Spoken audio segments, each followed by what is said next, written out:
Hello, Red Sox fans, and welcome back to another Talk Sox video. Brandon and I have another doozy for you. Brandon, are you ready for this one? I am. So, Alex Bregman on the team. Spring training is going okay for us. Alex Bregman is a power hitting threat. However, I'm going to read a stat to you here, okay?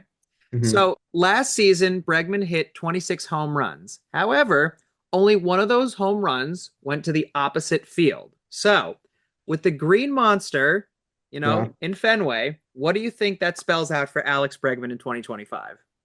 Yeah, it's a really interesting situation because obviously Bregman his whole career has played in Houston. Houston Stadium has the Crawford Boxes in left field, which is like a short porch left field, slightly tall wall, nothing even close to the Green Monster. But he sort of made a living targeting that part of the field and hitting most of his home runs there. Obviously the Green Monster, if you can have a good launch angle, a good trajectory on your hits, you're going to hit a lot of home runs to left field. It's just that you really got to get the ball up there, obviously. So I think, look, Bregman hits the ball really hard.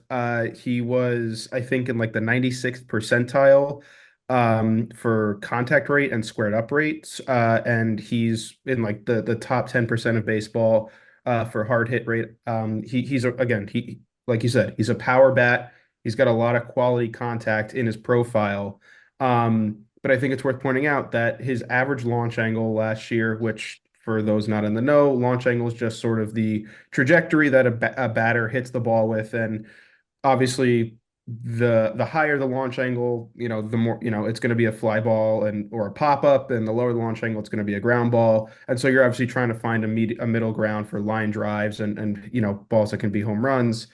His average launch angle was about 18.2 degrees, which was about 40th in baseball last year, which that's a really solid place to be. I mean, there's a reason he hit 26 home runs, and there's a reason why he's been a 30 home run threat for so long.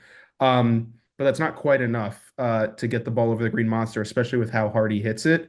So it's going to be interesting to see, does he change his profile, his plate approach to try and lift the ball more when he's hitting.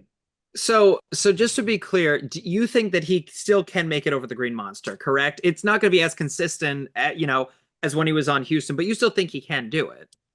Oh, absolutely. I mean, we saw it in his spring training debut with the Red Sox, at JetBlue Park. I mean, their left field wall is, feels like just as big as Fenway Park, as just as big as the Green Monster.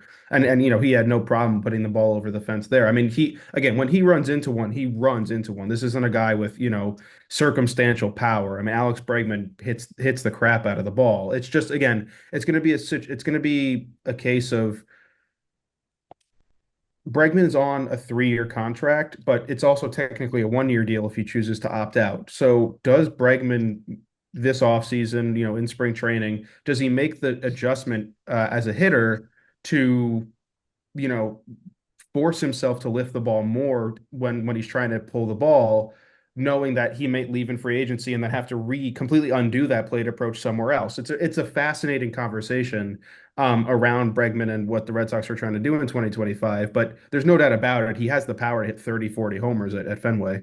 And I think again, it's kind of, it's a learning experience too for Bregman. So even if he doesn't, let's say in the first few months make it over the Green Monster, again, if he stays for the entire 3 years of his contract, he will eventually make it over the Green Monster. I think too, let's say he doesn't make, I'm going to knock on wood here. Let's say he doesn't make it over the Green Monster. For the first few times he hits the wall and it's only a double. Depending on where he is in the batting order, that'll still look great for our lineup. A double still gets us runs at the end of the day. So I'm very excited to see what 2025 has to offer when I can only imagine like a Street Fighter graphic, Alex Bregman versus the Green Monster.